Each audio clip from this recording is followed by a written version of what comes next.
오늘 예수님께서 십자가에 못 박히시는 대목에 이르렀습니다. 주님을 조롱하는 자들 눈에는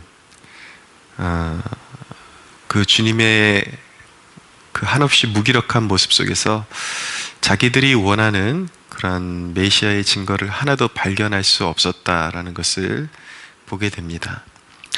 24절에 보니까 십자가에 못 박고 그 옷을 나눌세 어느 것을 가질까요? 제비를 뽑더라.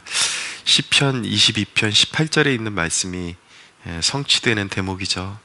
구약의 말씀을 면밀하게 살폈더라면, 그들에게 성령으로 말미암아 깨닫는 지혜가 있었더라면, 하나님으로부터 온 온전한 지혜가 있었더라면, 그들이 십자가에 못 박히신 예수를 보면서 아마 다르게 생각했을 것입니다. 그러나 자신들의 그 욕구, 자신들의 필요를 신으로 삼는 자들에게는 십자가에 못 박힌 예수의 모습 속에서 결코 메시아의 모습을 보지 못했던 것입니다. 24절에 26절에 보니까 예수님의 죄패에 유대인의 왕이라고 써 있었다고 말씀하고 있는데, 조롱의 그런 의미가 들어있는 말이죠. 그러나 그는 진정한 유대인의 왕이었고 온 세계의 왕이었습니다.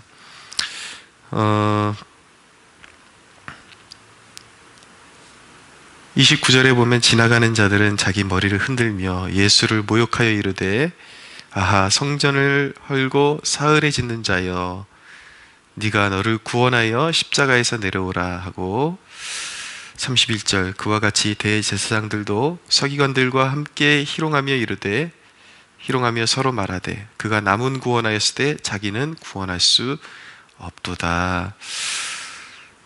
자칭 하나님의 아들이라고 했던, 하나님과 나는 하나다라고 그렇게 설파했던 자의 그 무능함 을 보면서 희롱하고 조롱하는 그런 군중들, 그리고 종교 지도자들의 모습을 보이고 있는 것입니다.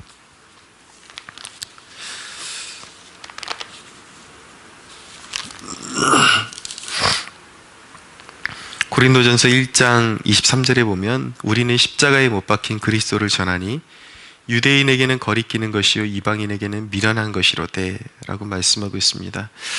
유대인에게는 거리끼는 것이요, 그러니까 예수님께서 지금 강도들 사이에 못 박혀 계시거든요. 그 십자가, 나무에 달려 죽는 것은 유대인들에게는 저주의 상징이기 때문에 메시아가 그렇게 죽을 리가 없다. 그것은 거리끼는 것이다. 그래서 유대인들에게는 항상 예수 그리스도의 십자가는 거리끼는 것으로 작용하는 것이고, 그리고 이방인에게는 미련한 것이다. 그러니까 지혜와 철학의 입장에 봤을 때 그것은 지혜와, 그들이 생각하는 지혜와 거리가 먼 행동처럼 그렇게 느껴진 것입니다.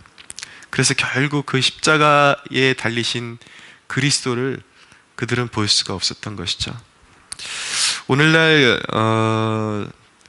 예수 그리스도를 모든 상황 가운데서 온전히 따를 수 있는 성도가 몇이나 존재할까요? 그런 상황들이 녹록치 않을 때에 그들은 자신의 기대에 미치지 않는 메시아를 언제든지 쉽게 버리고 떠날 수가 있습니다. 그래서 고린도전서 1장 18절에 보면, 십자가의 도가 멸망하는 자들에게는 미련한 것이요 구원을 받는 우리에게는 하나님의 능력이라 라고 말씀하고 있는 것입니다. 그러니까 멸망하는 자들에게는 그 십자가에 달리신 그리스도의 모습 속에서 결코 자기가 믿고 의지할 만한 그런 메시아의 모습, 진정한 구원자의 모습을 떠올릴 수도 없고 발견할 수 없다라는 것입니다. 자, 여러분의 십자가 아래서 무엇을 보고 있습니까? 묵묵히 하나님 아버지의 뜻에 순종하는 아들의 모습을 보고 있습니까? 아들 하나님의 모습을 보고 있습니까? 나의 기대를 외면하는 무능한 메시아를 보고 있습니까? 여러분은 그러한 비통함 속에서도 예수님의 시체를 찾아서 향유를 발라드리기를 원했던 여인들과 같은 그런 믿음을 지니고 있습니까? 아니면 여러분들의 기대가 어긋날 때에 믿음을 버릴 준비를 하고 있습니까? 삶에서도 무능한 남편을 저주하는 아내가 있는가 하면 고통이 와도 고난이 와도 배우자와 자신을 구분하지 않는 신실한 아내가 있습니다. 모든 불행을 배우자에게 떠넘겨버리고 책임을 떠넘겨버리고 이건 당신 때문이야. 당신 때문에 내 인생이 불행해졌어. 라고 그렇게 항상 상대방에게 비난의 화살을 쏘는 그러한 사람이 있는 반면에 하나님께서 언약 관계로 하나로 맺어주신 그 부부간의 관계에서 고통이 오고 때로는 가정에 여러 가지 어려움이 오고 환란이 오고 사업이 붕괴되어도 하나님께서 언약 관계로 맺어주신 그 남편과 함께 여기에도 하나님의 뜻이 있겠지. 그리고 같이 역경과 고난을 이겨내는 그런 신실한 아내가 있습니다. 믿음에는 이런 것이 요구된다라는 것이죠. 믿는다라는 것은 무엇입니까? 그리고 성도라는 것은 무엇입니까? 그리스도와 함께 걸어가는 존재로 부름받은 것인 것입니다. 모든 상황 가운데서 자신이 원하는 그런 상황에서만 주님을 따르는 것이 아니라 원치 않는 상황이 온다 할지라도 주님과 우리가 그 믿음 안에서 하나의 언약 관계로 맺어져 있음을 기억하면서 모든 기쁨이나 슬픔이나 어떤 상황 가운데서도 거기에는 주님의 뜻이 있다라는 것을 기억하면서 거룩하신 하나님의 뜻이 있다라는 것을 기억하면서 함께 그 길을 걸어가는 것이 그것이 바로 믿음의 관계인 것입니다. 다시 말하면 믿음은 무엇입니까? 예수 그리스도와의 연합인 것입니다. 상황에 따라 그분에 대한 태도를 바꾸는 것이 아니에요. 주님이 이끄시는 모든 상황 속에서 예수 그리스도를 주로 인정하는 것이 진정한 믿음인 것입니다. 비록 내가 원하는 것들을 얻지 못한다 할지라도 상황이 어렵다 할지라도 찬양의 가사 중에 그런 찬양이 있죠. 삶의 계획이 실패하고 낙담이 될지라도 그리스도 안에 있는 소망을 발견하는 그것이 바로 진정한 신앙이요 믿음인 것입니다. 바로 이런 모습이 바로 알곡과 가라지의 차이라고까지 말할 수가 있는 것입니다. 가라지는 주님에게서 원하는 것만을 얻으려고 합니다. 그들은 주님이 기대를 외면하고 자신의 눈에 비치기에 무능한 그러한 신랑의 모습처럼 보여질 때 언제든지 이혼하고 떠날 수 있다라고 생각하는 그러한 어리석은 여인과 같은 그러한 자세를 가지고 신앙생활을 하는 사람인 것이죠.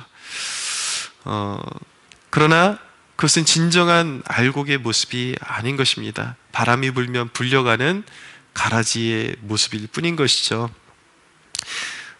알곡은 비록 낙담해도 결코 어떤 상황에도 주님을 버리지 않습니다. 결코 주님을 떠날 수가 없습니다. 알곡은 모든 상황 속에서 그럴지라도 하나님께서 허락하시는 모든 상황 속에서 그러할지라도 주님을 사랑합니다 라고 고백할 수 있는 사람이 바로 알곡인 것입니다. 여러분은 어떻습니까? 그 십자가 아래서 무능한 메시아를 바라보면서 내 상황 가운데, 내 삶 가운데 뭐 별것 없네, 믿어도 별것 없네, 이러한 심상으로 주님을 외면하고 주님을 무시하는 그러한 태도를 가지고 있지 않습니까? 여러분의 모습은 십자가 아래서 하나님이 보내신 그 아들, 독생자 예수 그리스도를 외면하고 무능한 메시아라고 욕하고 있는 그러한 가라지의 모습은 아닙니까? 여러분, 그러나 하나님께서 우리에게 허락하신 그 시간들은 회개의 기회들인 것입니다. 여러분, 예수 그리스도는 알곡과 가라지, 쭉정이를 구분해서 가라지는 꺼지지 않는 불에 태우시는 분이시고 알곡은 모아 들여서 곳간에 들이시는 그런 심판의 주이십니다. 그러나 여러분, 예수 그리스도를 따르는 길이 아무리 어리석어 보이고 그분이 왠지 무능해 보이고 내 삶 가운데 아무것도 이룰 수 없는 그러한 무능한 메시아처럼 느껴진다 할지라도 변치 않는, 영원토록 변치 않는 사실은 무엇이냐면 그분은 말씀으로 세상을 창조하신 하나님이십니다. 그분은 말씀 한마디로 풍랑을 잠잠케 하시는 하나님이십니다. 여러분, 진정한 알곡들에게는 그냥 세상의 가치와 자신의 그런 욕구에 사로잡힌 눈으로 봤을 때는 무능하고 자신의 그런 어떤 요구를 아무것도 들어줄 수 없는 분처럼 느껴진다 할지라도